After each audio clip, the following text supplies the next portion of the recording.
Some connections exist beyond what we see.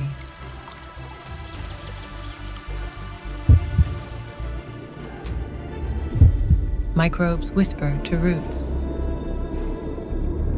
Fungi nourish trees. Lichens merge. Two, yet one.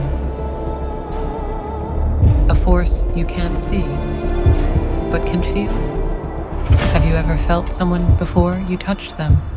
Like something waiting, just beneath the skin? What happens when we get closer? When the unseen becomes real?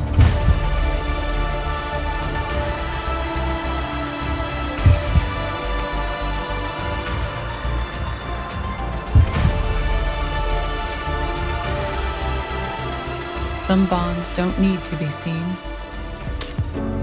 to be real.